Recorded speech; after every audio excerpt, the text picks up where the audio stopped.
మాస్టర్తో మాట మంతి కార్యక్రమానికి స్వాగతం. నేను మీ మాస్టర్ దుర్గా ప్రసాద్. ఈ రోజు మనతో పాటు ప్రముఖ అడ్వకేట్ ముప్పాల సుబ్బారావు గారు ఉన్నారు. సార్ నమస్కారం సార్.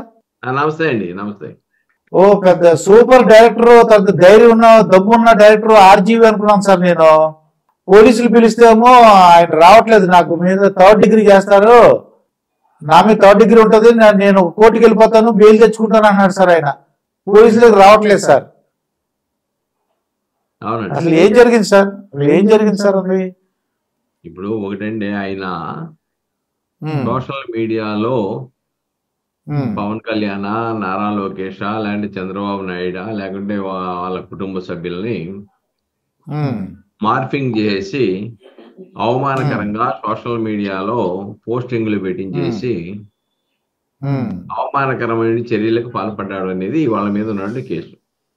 అయితే ఆయన మీద ఒక ప్రాంతంలో పడల కేసులు, అనేక ప్రాంతాలలో కేసులు నమోదైనవి.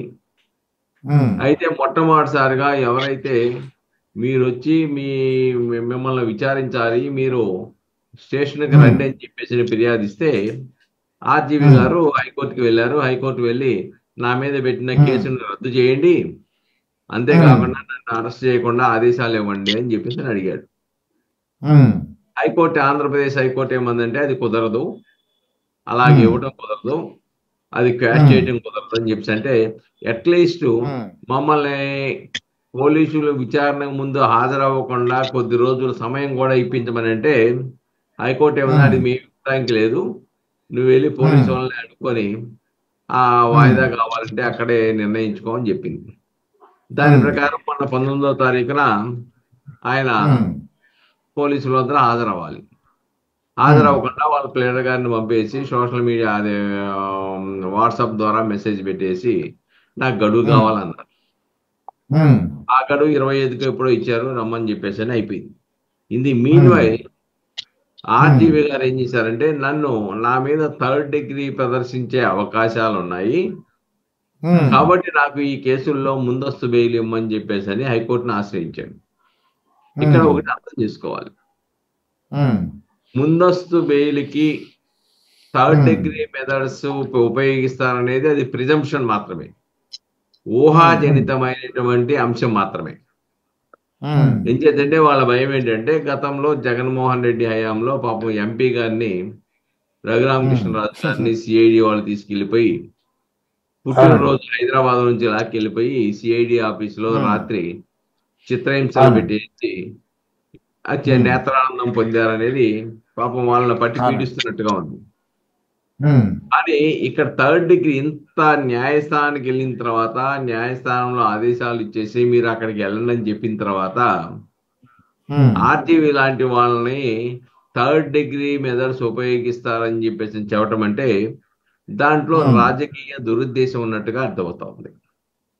ఎందుకంటే ఆ ప్రకటన ఇచ్చిన తర్వాతే జగన్మోహన్ రెడ్డి గారు వెంటనే వచ్చేసి ఆ ప్రెస్ మీట్ పెట్టేసి నిన్న ఎప్పుడో ఆర్జీవి లాంటి వాళ్ళని, నిర్మాతలను కూడా అరెస్ట్ చేస్తారా, వాళ్ళని కూడా బైకప్లు చేస్తారా, ఆయన్ని అరెస్ట్ చేస్తే ముందు నేను వస్తాను అంటే ఎలా ఉందంటే ఒక భయకంపితులను చేయడానికి ప్రయత్నం చేస్తుంది ఈ ప్రభుత్వం, ఈ పోలీసులు తప్పుడు కేసులు పెడుతుందని ఇండికేషన్ ఇచ్చింది. కానీ గతంలో హైకోర్టు కూడా ఈ సోషల్ మీడియా విషయంలో వెళ్ళినప్పుడు హైకోర్టు చాలా స్పష్టంగా చెప్పింది, ఇష్టానుసారంగా సోషల్ మీడియాలో వ్యవహరిస్తూ ఉంటే మేము చూస్తూ ఊరుకోవాలా, వాళ్ళని అరెస్ట్ చేయొద్దు, పోలీసు వాళ్ళకి విధులు నిర్వహించొద్దు అని చెప్పేసి మేము చెప్పాలా, మేము డాకెట్లు ఇవ్వడానికి సిద్ధంగా లేమని విజయబాబు వేసినటువంటి పిటిషన్ దాని మీద చాలా స్పష్టంగా హైకోర్టు చెప్పింది. కాకుండా మేము కూడా సోషల్ మీడియా బాధితులమే అని చెప్పింది. ఎందుకంటే గతంలో రాజధానికి ఇచ్చినప్పుడు రాజధాని అంశంలో వాళ్ళకు అనుకూలంగా ఇవ్వలేదని ఆ న్యాయమూర్తులను సైతం ఏ విధంగా నిందారోపణలు చేస్తూ కులాలని, లేకుంటే వాళ్ళ కుటుంబ సభ్యులను కూడా ఆరోపణ చేస్తూ ఇచ్చారో అది ఒకసారి గుర్తు చేసి, ఇలాంటి మేము బ్లాంకెట్ ఆర్డర్లు ఇవ్వడానికి మేము సిద్ధంగా లేము, పోలీసు వాళ్ళు వాళ్ళ పని వాళ్ళు చేస్తారు, నిజంగా ఎవరిదైనా హక్కు కనుక ఉల్లంఘిస్తే ఆ బాధితుడే డైరెక్ట్ గా కోర్టును ఆశ్రయించేసి ఫలితాలు పొందొచ్చు, చట్టం రాజ్యాంగం చెప్తున్నాయని చెప్పారు. ఇప్పుడు నిజంగా 3rd డిగ్రీ మెథడ్స్ కనుక ఉపయోగించారనుకోండి, ఆర్టీవీ లాంటి వాళ్ళ మీద 3rd డిగ్రీ ఉపయోగిస్తే ఊరుకుంటారా? అవునండి. న్యాయస్థానానికి అరెస్ట్ చేసి 3rd డిగ్రీ మెథడ్స్ ఉపయోగించి న్యాయస్థానానికి హాజరుపరిస్తే న్యాయస్థానం ముందు చెప్పుకునేంత ధైర్యం లేదు ఆయనకి. ఏమంటే నన్ను ఇలా కొట్టారంటే మెడికల్ పంపుతారు. మెడికల్ పంపితే ఎవరైతే విచారణాధికారి ఉన్నారో, ఎవరైతే పోలీసులు ఉన్నారో వాళ్ళు డెఫినెట్ గా వాళ్ళేమి మినహాయింపు కాదు. పోలీసులు కూడా చట్ట వ్యతిరేక చర్యలకు పాల్పడితే డెఫినెట్ గా వాళ్ళు పోలీసులు కట్టరు. వాస్తవం పోలీసు వాళ్ళు చేస్తే పోలీసులు కట్టరు అనుకుందాం. నీకు చట్టం ఉంది కదా, నువ్వు న్యాయస్థానాలకు వెళ్ళి న్యాయస్థానంలో రెమెడీ పొందొచ్చు. వాళ్ళ మీద చట్టపరమైన చర్యలు తీసుకోవడానికి కావాల్సిన పిటిషన్లు దాఖలు చేసుకోవచ్చు. చట్టం నీకు అవకాశాన్ని కల్పించింది. కానీ ఏమీ లేకుండా ఒక భూతం లాగా ఇలా తునికి ఇంకేముంది 3rd డిగ్రీ మెథడ్స్ ఉపయోగించేస్తారు నా మీద అని ఒక భయానక పరిస్థితులు సృష్టించారు. పోలీసు వాళ్ళ వల్ల ఈ భయం ఉంది అని చెప్పేసి ఆ యొక్క పరిస్థితులు న్యాయస్థానం చెప్పి బెయిల్ పొందాలనుకోవడం అనేది అది ఆయన అవివేకం అంతే. కాబట్టి ఏమి లేదు. దాన్ని కూడా ఆ కేసులను కూడా న్యాయ పోరాటం ద్వారా పరిష్కరించుకోవాలి. తప్పు చేస్తే తప్పుడు కేసు పెడితే హైకోర్టుకు వచ్చి క్వాష్ చేసుకో, ఆ కొట్టేశారు తప్పుడు కేసు అని చెప్పేసి న్యాయ పోరాటం చేసుకో, తప్పులేదు. కానీ వక్ర మార్గాల్లో వెళ్ళి దాన్ని ఆ ఇన్సిడెంట్లు కూడా రాజకీయ ప్రతీకార వాంఛలాగా, అసలు మీ పరిధి సినీ డైరెక్టరు లేకుంటే సినీ నిర్మాతలు లాంటి ఎవరైనా ఉన్నారనుకోండి, వాళ్ళ పరిధి వాళ్ళకి రాజకీయాలు కాదు, అది ఒక వ్యాపారం. లేదంటే ప్రజలకు ఏమన్నా సినిమాల ద్వారా సాంస్కృతిక అంశాలు అందించడం, వినోదానికి అందించడం తప్ప వాళ్ళకి సినిమాల ద్వారా రాజకీయాలు చేయాలని పాపం దాంట్లో చెప్తున్నారు. ఏదో ఒక సినిమా తీశారు, ఆ సినిమాలో సెన్సార్ ఇచ్చిందని. సెన్సార్ ఇస్తే మటుకు, లైసెన్స్ ఇస్తే మటుకు అదేమో చట్టబద్ధత పోని. చట్ట వ్యతిరేక చర్యలకి ఎవరు లైసెన్స్ ఇచ్చినా చట్ట వ్యతిరేక చర్యలే. పాపం అది మర్చిపోయి మాకు వాళ్ళు ఇచ్చారు అనుమతి, వీళ్ళు ఇచ్చారు అనుమతి, వీళ్ళు ఇచ్చారు. వాట్సాప్ కూడా అనుమతి ఇచ్చింది కదా, నువ్వు వాట్సాప్ లో పెట్టుకోవడానికి అనుమతి ఇచ్చింది కదా. కాబట్టి ఇక్కడ ఒకటి, సోషల్ మీడియా అనే దాన్ని ప్రత్యర్థుల యొక్క, లేకుంటే నీకు రాజకీయంగా ఉంటే రాజకీయ విమర్శలు చేసుకో, కానీ రాజకీయ విమర్శలు చేస్తున్న కుటుంబాలని లేకుంటే వాళ్ళని అవమానపరిచే విధంగా వాళ్ళ యొక్క వ్యక్తిత్వ హననానికి పాల్పడితే చట్టం ఊరుకోదు. అందుకే ఈ రోజున ఏమైంది, నీ మీద ఒక్కసారి కేసులు నమోదు అవ్వలేదు కదా, నెల్లూరులో అయింది, అలానే ఉత్తరాంధ్ర, ఈ ప్రాంతం ఆ ప్రాంతం లేదు, వరుస పెట్టి కంప్లైంట్లు పడుతున్నాయి కదా, కేసులు నమోదు చేస్తున్నారు కదా. దానివల్ల ఎందుకు ఇబ్బంది పడాలి? ఆ పరిస్థితి నువ్వు ఎందుకు తెచ్చుకోవాలి? నీకు రాజకీయాలు కావాలంటే సినిమా నుంచి బయటకు వచ్చి రాజకీయాలు చేసేయి, అంతే తప్ప నువ్వు రెండు పడవల మీద కాళ్ళు వేస్తే ఇటువంటి ఇబ్బందులే వస్తాయి. చట్టం కొంతకాలం చూస్తూ ఊరుకుంటుంది. ఎవరు అధికారం ఉంటే వాళ్ళకి అనుకూలంగా ఉంటే కొంతకాలం చట్టం ఏదో అమలుకి జాప్యం జరుగుద్ది. కానీ ఎల్లకాలం చట్ట పరిధి నుంచి తప్పించుకోవడం అనేది సాధ్యం కాదనేది ఈ కొద్ది రోజుల కాలం తెలిసిపోతుంది కదా. ఎవరికోళ్ళు భయపడిపోయి అసలు నువ్వు ఆ విధంగా ఆ చర్యలు చేపట్టడానికి ఎవరు ప్రోత్సహించారు? అసలు ఫైనాన్షియల్ అసిస్టెన్స్ ఎవరిచ్చారు? ఈ దిశలో కూడా ఇప్పుడు విచారం జరుగుద్దిగా. అసలు అలాగనే నీవు నిజాయితీ ఉందనుకో, నువ్వే ఛాలెంజ్ చేయి, ఇదిగో నా సెల్ ఫోన్ ఇస్తున్నాను తీసుకో, లేదంటే టెక్నికల్ ఎవిడెన్స్ బేస్ చేసుకొని మీరు పరిశీలించుకోండి, నేను అలా బ్యాంక్ స్టేట్మెంట్స్ చూసుకోండి చెప్పొచ్చు కదా. కానీ అటువంటి చర్యలు ఏం తీసుకోకుండా మా మీద తప్పుడు కేసులు పెట్టారు, మమ్మల్ని అరెస్ట్ చేయడానికి 3rd డిగ్రీ మీద ఉపయోగించడానికి ప్రయత్నం చేస్తున్నారు, కాబట్టి మాకు ముందస్తు బెయిల్ ఇమ్మని చెప్పేసి న్యాయస్థానాన్ని ఆశ్రయించడం హాస్యాస్పదంగా ఇక్కడ మనం గమనించాలి. ఎన్ని కేసులు తీసుకుంటావు? నువ్వు ఒక కేసులో వేసావు, ఒక కేసులో కాదు కదా ఇప్పుడు నీ మీద ఉన్న కేసులు, అనేక ప్రాంతాలు అనేక కేసులు, అన్ని కేసులో నువ్వు ముందస్తు బెయిల్ వేసుకోవాలి కదా. కాబట్టి ఇవన్నీ కూడా చట్టాన్ని రాజకీయ చట్టంలోకి తీసుకెళ్ళడానికి ప్రయత్నం చేయకూడదు ఎవరైనా కానీ. చట్టం విచారణాధికారులు తమ పనిని వాళ్ళు చేసుకునే విధంగా స్వేచ్ఛనిచ్చి స్వేచ్ఛగా చేయనివ్వాలి. అంతేకాకుండా దాన్ని రాజకీయాల్లో తీసుకొచ్చేసి ఆర్జీవీ లాంటినో లేకపోతే మన పోసాని లాంటి వాళ్ళను, లేదంటే శ్రీరెడ్డి లాంటి వాళ్ళను, లేదంటే వర్ర రామచంద్రారెడ్డి అనుకుంటా అలాంటి వాళ్ళను అరెస్ట్ చేస్తే రవీందర్ రెడ్డి రవీందర్ రెడ్డి అలాంటి వాళ్ళని అరెస్ట్ చేస్తే మేము పోలీసు వాళ్ళు మిమ్మల్ని వదలం, మేము మళ్ళా అధికారంలోకి వస్తాం, మీరు సప్త సముద్రాలు దాటి వెళ్ళినా మిమ్మల్ని లాక్కొస్తామని ఆ విధంగా విచారణ సంస్థల్ని బెదిరింపు ధోరణిలోకి వెళ్ళిపోతే ఇంకా శాంతి భద్రతలు ఎలా కాపాడతాయి? చట్టం పోలీసులు తమ విధుల్ని, తమ విచారణని స్వేచ్ఛగా నిర్వహించుకునే స్వేచ్ఛనివ్వాలి. అయితే సార్ ఈయన పెద్ద గ్రీక్ వీరుడు, ఈ ట్విట్టర్ వీరుడు అండి, పెద్ద ట్విట్టర్ వీరుడు ఏం చేస్తాడో చూద్దాం మరి ఫైనల్ గా. ఈ ట్విట్టర్ వీరుడు నిజంగా వీరుడా, ధీరుడా, శూరుడా?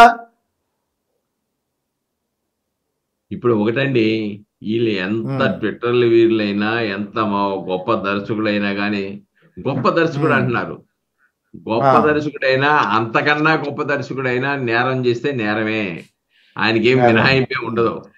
నువ్వు ఎంత గొప్పవాడివైనా నేరం చేస్తే నిన్నేం వదలదు చట్టాలు.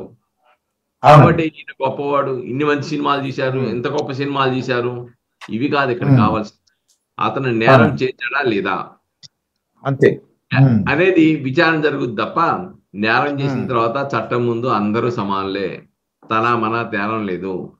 కాబట్టి డెఫినెట్ గా దీంట్లో ఆర్జీవి తీవ్ర ఇబ్బందులు గురవుతారనేది వాస్తవం.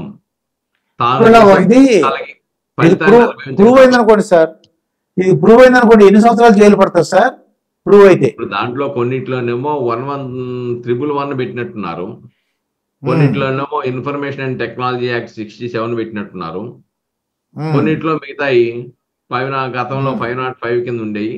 అలాంటి కొత్తగా వచ్చినవి ఒక ప్రాంతాల మధ్య విభేదాలు సృష్టించడం, ఒక గ్రూపుల మధ్య విభేదాలు సృష్టించడం, శాంతి భద్రతల సమస్యలు సృష్టించడం, అవాస్తవాలని వాస్తవాలుగా చిత్రీకరించడం, వాటిని మీడియాలో పెట్టడం, లేదంటే మార్ఫింగ్ చేసి సోషల్ మీడియాలో విస్తృతంగా ప్రచారం చేస్తే అవమానకరణ హవాలన చేయటం, ఇవన్నీ కలిగి ఉన్నప్పుడు ఆటోమేటిక్ గా వ్యవస్థీకృత నేరాల పరిధిలోకి రావడానికి అవకాశం ఉంది. ఎప్పుడైతే వ్యవస్థీకృత నేరాల పరిధిలోకి వచ్చాడో, వ్యవస్థీకృత నేరాలు 111 BNS కింద కనుక పెడితే 5 సంవత్సరాల నుంచి జీవిత ఖైదు వరకు దానికి శిక్ష ఉంది. అంతేకాకుండా 5 లక్షల రూపాయల వరకు జరిమానా విధించవచ్చు. మిగతా ఇన్ఫర్మేషన్ అండ్ టెక్నాలజీ చట్టంలోకి వచ్చేటప్పటికి ఏమవుతుందంటే 7 సంవత్సరాల లోపు శిక్ష ఉంటుంది. అలానే ఐపీసీకి వచ్చింది అనుకోండి, మిగతా సెక్షన్లు 111 కాకుండా మిగతా సెక్షన్స్ వచ్చాయనుకోండి, అవి కూడా 3 సంవత్సరాలు 4 సంవత్సరాలు అలాగా 7 సంవత్సరాల లోపు శిక్షలు పడేవి. కాబట్టి దాన్ని ఏమంటున్నారంటే ఇప్పుడు 41A నోటీస్ ఇచ్చేసేయాలి అని జగన్మోహన్ రెడ్డి గారు అంటున్నారు. ఎందుకంటే అర్నేష్ కుమార్ అనేటువంటి జడ్జిమెంట్ లో 7 సంవత్సరాల లోపు శిక్షలు పడేటువంటి నేరాలలో రొటీన్ మేనర్ లో అరెస్ట్ చేయొద్దు, 41A నోటీస్ చేసి వాళ్ళ వివరణ కోరితే సరిపోద్ది, అరెస్ట్ చేయకూడదు అన్నాడు.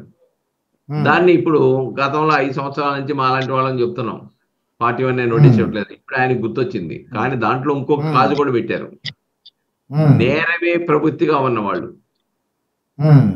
అదే నేరాలు సోషల్ మీడియాలో చేస్తూ ఉన్నవాళ్ళు ఎవరైతే ఉన్నారో వాళ్ళ పట్ల ఈ అవకాశాన్ని ఉపయోగించుకోమని చెప్పాల. పోలీసు వాళ్ళు కారణాలు రాసి ఈయన తరచుగా నేరాలకు పాల్పడుతున్నారు, సోషల్ మీడియా నేరాలకు పాల్పడుతూ ఉన్నాడు, కాబట్టి ఈయన్ని అరెస్ట్ చేసాము, రిమాండ్ ఇవ్వండి అని చెప్పేసి చెక్ లిస్ట్ అనే దాంట్లో మెన్షన్ చేసి న్యాయస్థానాన్ని ఆశ్రయించి రిమాండ్ ఇప్పించవచ్చు. కాబట్టి అన్నిటికీ ఒకే కాట కాదు, ఏదో ఒకటి నేరాలు చేశారనుకోండి, అది యాదృచ్ఛికంగా చేసిన నేరాలు, అలాంటి వాటిలో డెఫినెట్ గా 7 సంవత్సరాల్లోపు శిక్ష పడే వాటిని పరిగణలో తీసుకోవాలి. కానీ నేరాలు చేయటమే, తరచుగా నేరాలు చేయటమే వృత్తిగా ఉన్నటువంటి వ్యక్తులు ఉంటారు. ఈయన మీద ఉందనుకోండి, ఆర్జీవి మీద దాదాపు ఇప్పుడు 6 కేసులు నమోదైనవి. దీని వెనక ఒక కుట్రపూరిత ఉంది, ఆయన ఒక్కటి చేసింది కాదు. ఆయన బుర్రల్లో తడబడి నువ్వు ఈ విధంగా ఒక ప్రభుత్వానికో ఒక పార్టీ వ్యతిరేకంగా ఇటువంటి చర్యల ద్వారా వాళ్ళని బదనామం చేయాలి, వాళ్ళ యొక్క వ్యక్తిగత హననానికి పాల్పడాలని చెప్పేసి ప్రేరేపితమైనటువంటి నేరం ఇది. కాబట్టి ప్రేరేపిత నేరాలను వ్యవస్థీకృత నేరాలలో నీకు చట్ట రక్షణలు అనేవి ఉండవు, నాకు మినహాయింపు, నన్ను అరెస్ట్ చేయొద్దని చెప్పేసి. కాబట్టి అలాంటి వాటిల్లో డెఫినెట్ గా అరెస్ట్ చేస్తారు. డెఫినెట్ గా ఆర్జీవి ముందస్తు బెయిల్కి వెళ్ళాడు అని అంటేనే డెఫినెట్ గా ఆయనకి తెలుసు తన్ను అరెస్ట్ చేస్తారు పోలీసు వాళ్ళు. ఆయన ఎందుకు భయపడాలి?